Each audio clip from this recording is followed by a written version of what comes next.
Hey, Pinuccia. Seems that we are live. All righty, super. Well, good morning, good afternoon, everyone, whoever is following us on LinkedIn, and very, very happy World Consumers Day. I'm super excited that we're back with TIC Talks and back with an amazing guest, Pinuccia Contino. So, million thanks for accepting our invitation on this World Consumers Day. So most of the people that are following know already who you are, Pinuccia, either from your own activities or because we've been circulating your bio, etc. So Pinuccia, you are the Deputy Director for Consumers and Head of Unit for Product Safety and Rapid Alert System at DG Just in the European Commission. But you are way more than this, and that's what we're trying to dig in today to find out. You are the Secretary General of WIL Europe, which is the network for women in leadership, and you are an ambassador of Applied Compassion. So today we'll learn more about what it means to be an ambassador of compassion as well. And obviously, I cannot thank you enough for accepting our invitation and for being with us, spending with us this time on a Friday morning. I invite everyone participating as well to contribute and to send us their questions in the comment, which I will look at during our conversation. But for the time being, I'm the one asking. So let's start. And first of all, who is Pinuccia? Thank you very much, Anand. Really, it's great to be with you and with all those who have the time to follow us on LinkedIn on this very day, the World Consumers Day. And of course, there is an incredible link with who I am and why we are here together today. Because I was thinking, what's the best way to reply to such a question? A human being can never be defined or contained by a definition. So I will just try to give you some elements, some keywords that also connect very much to consumers. So I thought, first of all, I will talk about my passions. Okay, so my first clearly incredible passion is people. And so we are all people, we are all consumers. First link.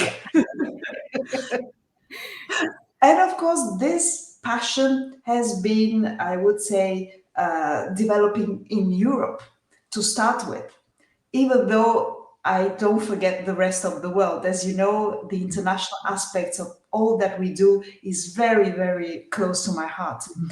And so I thought, okay, I can start with people and Europe. And then there are so many other aspects because we are not only the work we do, we are also who we are in the family. I'm a very happy wife and very proud mom of 3 young adults. I'm also hopefully a good daughter and a good friend to my friends. And I could continue like this. And I have other passions like all of us. I love dancing. I love chocolate, you know. And in Belgium. Absolutely. So just to give you a bit the gist of who Pinuccia is. Well, you're a lovely person to be with and to be around. So the more honor that we have you with us today, Pinuccia, and I hope the world has more Pinuccias. And I want to talk about your work to support other women. And so you have a very, very busy life in your institutional role. And you took on as well the role of Secretary General to WIL Europe, the European Network for Women in Leadership. So what is it about and why did you take on this role and what does this organization do? So I've always been passionate about gender equality, but not in an abstract way, really in a very concrete way. You understand me very well. I'm Italian and I come in particular from Sicily, and in the Mediterranean area, there is a lot of attachment to a sort of traditional gender role division, right? I know why you're laughing. So Yes. you will certainly understand me when I tell you that already as a child, I developed this passion for gender equality, for enabling women to really be who they are and shine their full light in the world, not just as wives, moms, and daughters, but also as fully acknowledged and recognized professionals, as we all are actually, and we are able to be. And that's why more than 10 years ago, when there was a first idea to create a network for European women in leadership, which is the meaning of will, I was one of the first one on the boats.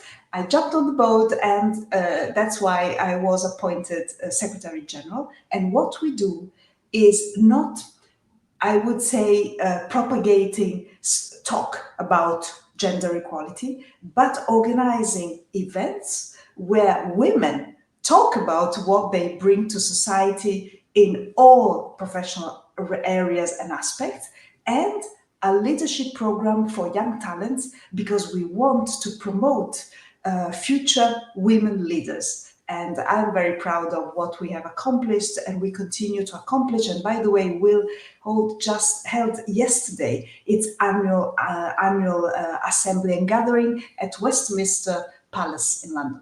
Wow, fantastic. So the outreach is going outside the European bubble to UK and the international aspect that you were talking about earlier on. So, which brings me to another topic for which you are also celebrated. And I actually was amazed to find out even that there is a certification for compassionate leadership. So I'm really curious to know what is this compassionate leadership means. How does one become an ambassador of compassion, and how can compassion influence someone's leadership style? So please take us with you. So on this, as you know, I could also speak for hours. Another one of my passions, and again linked to people, because what has always been there, but has become very, very clear since the pandemic, is that we all suffer, right? And the suffering comes with us and is with us wherever we are. We experienced, all of us, during COVID-19. We all suffered in very visible and different ways.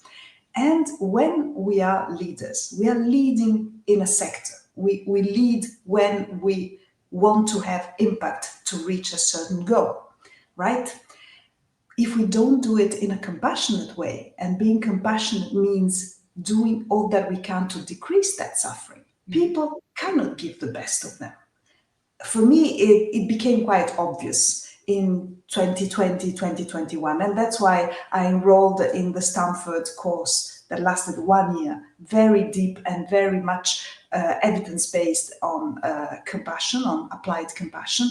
And I continued last year with a certification in compassionate leadership, because actually I realized that when we are aware of this and we are compassionate as a decision, a choice we do consistently every day, not just because we happen to be compassionate, because we all have this capacity. It's a natural capacity of our heart. We see people in difficulty and generally we want to help, right? Because fundamentally we are quite good. And so when we choose to give the priority to this, our team, our counterparts, our stakeholders all come with us in this for the objective we are leading towards. And in our case, we are talking about consumer protection and product safety. Our goal is compassionate by nature, because what we want is to preserve the health and safety of consumers, right? Yep. Yep. This is what you do, Hanan, every day. This is what your colleagues are doing every day. My colleagues, the national authorities, and so on and so forth. And so, compassionate leadership in the end is leading with compassion for compassion. And I can tell you that I'm in my personal experience, this means that you get to have a performance which is very high level, high quality, innovative, and sustainable.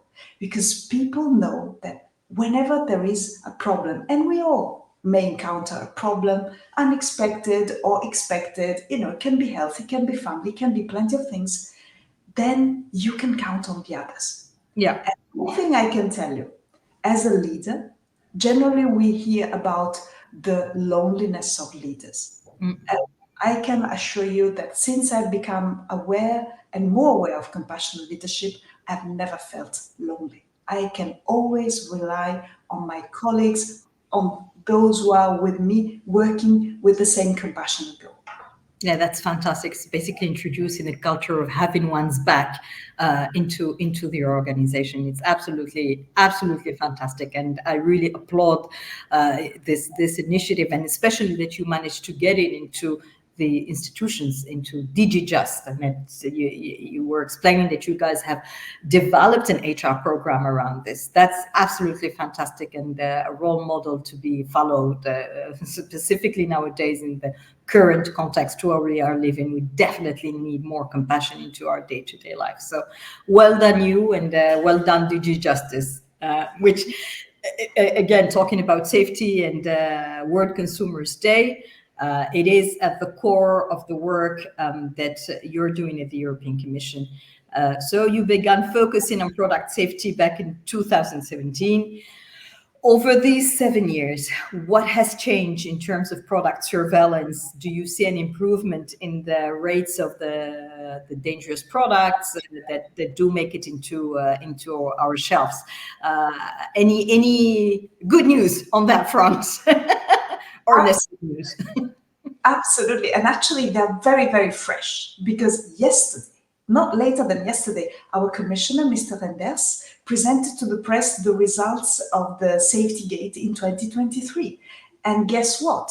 We recorded an increase of 60% of notifications on dangerous products last year, which means that you are totally right.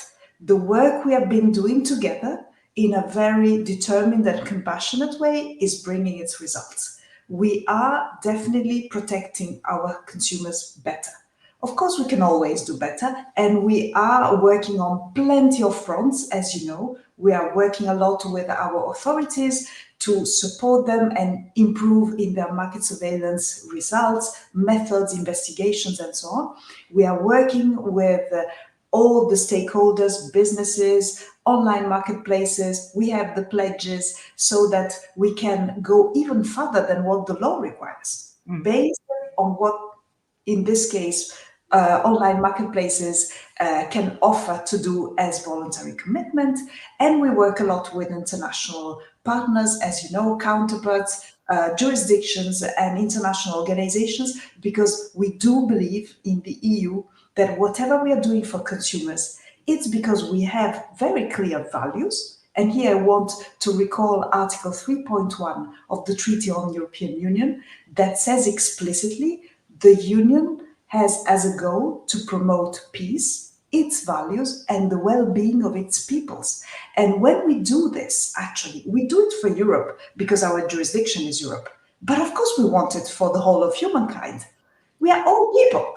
Yeah, ultimately, absolutely, and you do very well in recalling that. And I think that we don't say it enough. And what we hear, unfortunately, from the politics around the world, around Europe, when they're talking back to their countries, is, "Oh, we're not responsible of that. That's Europe. That's Europe doing this. That's Europe doing that." And unfortunately, they don't recall enough the very reason why Europe was created, and this peacekeeping and taking care of the people in the Union, and extended that to humanity. So you do very well in recalling that, Pinuccia. Thank you so much. Now, looking ahead, and perhaps over the next 10 years, what innovations or emerging trends do you believe will significantly impact product safety policy?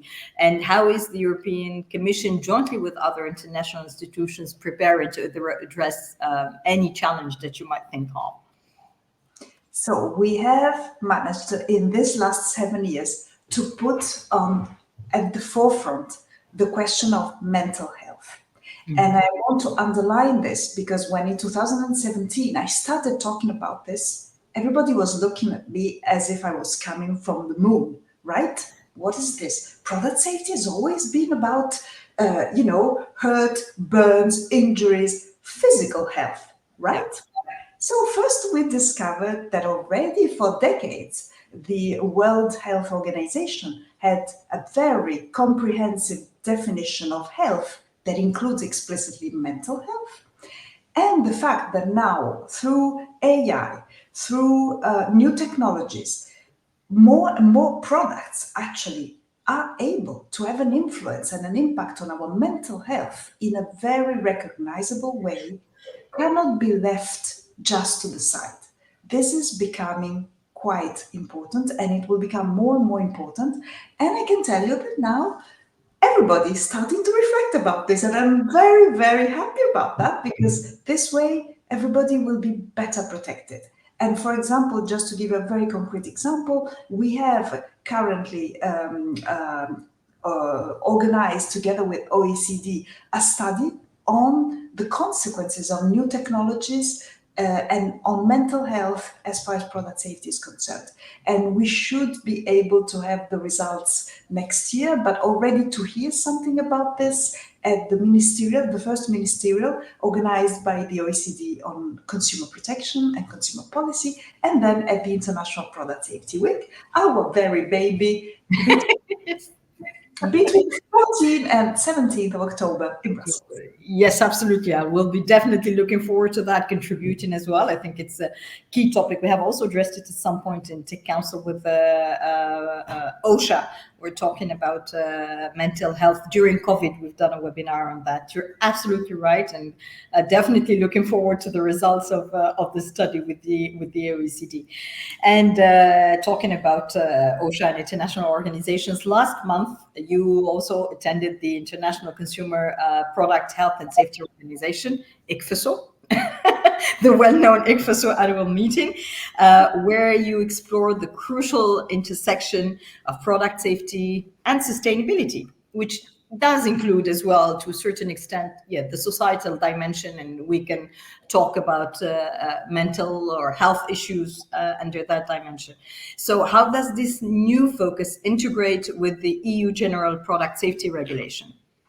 So, of course, I always say that sustainability starts with safety, right? We cannot have sustainable products if they are not safe. The GPSR, the General Product Safety Regulation, takes this into account already when we do the risk assessment of the product, because it says very explicitly that we need to take into account all aspects that can have a consequence on the safety of the product and on its impact on the health of the person.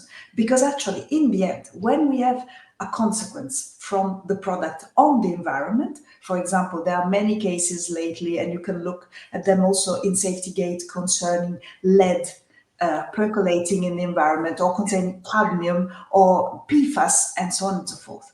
Of course, they first have an impact on the environment, but later this will inevitably have a consequence on human health. Absolutely. So we have made explicit this link. We also take into account the circularity of products, because we know that the second-hand market is in great expansion, and so second-hand products all come under the GPSR. It was already the case with the directive, but this is very explicit now in the regulation. And in the case of remedies, when we have recalls of dangerous products, of course, as far as possible, we promote sustainable solutions, and the products that have to be disposed of have to be done and have to follow a sustainable path. So we have put sustainability wherever we could. And you know what, Hanan? My dream would be that one day we have a definition of safe products that include sustainability.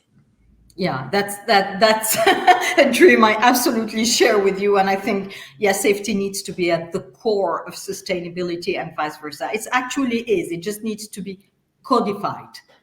So everyone is sharing the same definition, and hopefully there will be cooperation from our sector as well on that. And you know that it's close to our heart. This is the core business of our members. So happy to support you in any way we can. So back to ICFSO. You were also honored there with the 2024 Ross Koser Achievement Award for your contributions, particularly your efforts in highlighting how product safety transcends borders and the interconnection of countries and jurisdictions regarding regulations. So, first of all, congratulations and very well deserved, Pinuccia. Really, this recognition, you have extremely deserved it. So, congratulations.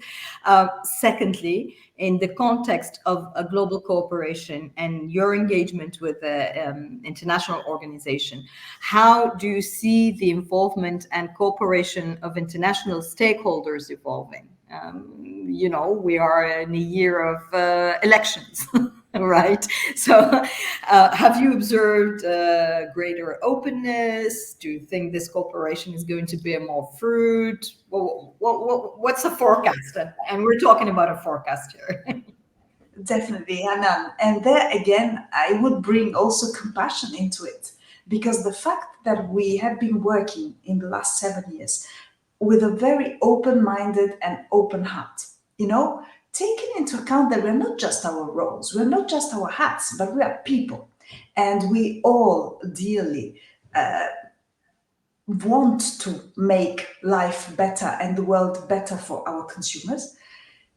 That has brought, I think, a bigger openness in all international fora. I've witnessed this not only at ICFASO, who has honored me with this award, and I really thank them very, very much for this, but also OECD, UNCTAD, and in our bilateral cooperation as EU with the US, with Canada, with China.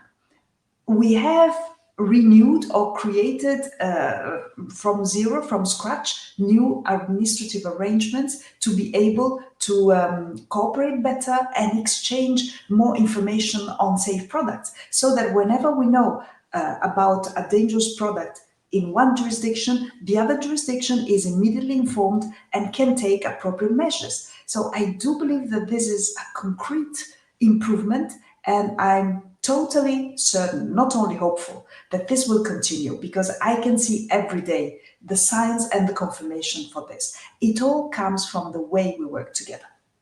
No, absolutely. And you're absolutely right to mention again compassion. And I can't agree more again in the current circumstances and geopolitical environment. Yeah, we need voices that are bringing back compassion and reason into this world. So thank you for that. So with that, do you have any final thoughts, recommendations for the young generations that are out there listening to you, looking at you as a role model, Pinuccia? What would you recommend to these people who might be there wanting to follow in your footsteps, to spread compassion, care about others? What would you recommend? So, what I always tell our young talents, and they may be in any area, right? Not only in product safety, but that because especially our young generations today, they're very open. So they may start in one area and then develop in another one. And that's all good. We need everyone in the world with their talents. I really recommend that they are aware of who they are, and they are not afraid of expressing fully who they are, whatever this means, or under any aspect, to be brave and be who they are, because adhering to roles, thinking that this is the way to success, not only is an old way of looking at things corresponding to a different kind of society, but more importantly, that doesn't make people happy. We all want to be happy, and to be happy and give our light to the world, our talents, everything we can bring to the world. We need first to recognize who we are, to accept we are not perfect, but each of us is wonderful. And I would like to end on this part on a quote from Oscar Wilde, who says, "Hey, be yourself. Everybody else is already taken." That's fantastic. Thank you so much, Pinuccia. And I guarantee you, I think that that's the toughest thing. And now we're at a certain age now, so we understand how hard it is to grasp and to seize that self-awareness and to say, I am who I am. Here I am, word shining my light on you. I think needed to get to a certain age, but thank you for giving that recommendation to young talents. I think that's the most precious recommendation and advice one can give. Do not try to imitate anyone. Indeed, be yourself. So thank you so much, Pinuccia. This has been fabulous. I'm just looking if there are any questions. I look at the comments and no, I don't see any. We're going to post, obviously, this recording, and we welcome any comments from people. We'll interact with them, ask you if there are any questions that come, send them your way. I look very much forward to following up with you and continuing this chat and cooperation with DG Just. And again, I can only thank you, Pinuccia, congratulate you, and wish to be of support on behalf of TIC Council in the fantastic work that you're doing at DG Just and outside the WIL as well. So million thanks. And to those that have followed us, thank you so much for spending this time with us, and looking forward to another TikTok with yet another amazing person such as Pinuccia. Have a happy Friday, Pinuccia, a great weekend, and see you very soon. Thank you so much, Anan, and again for giving also giving me the opportunity, to take up this challenge, because as I told you before, this is only my second podcast. You're doing it fantastically. And it's the first one that was web stream, live. So for me, it was a bit of a new experience. So really, thank you for this opportunity. It has been great fun, and I wish you also a great weekend. And thank you so much for everything that you do with your colleagues to support product safety in the world. Wonderful. Thank you so much, Pinuccia. And you've been great. You're a natural.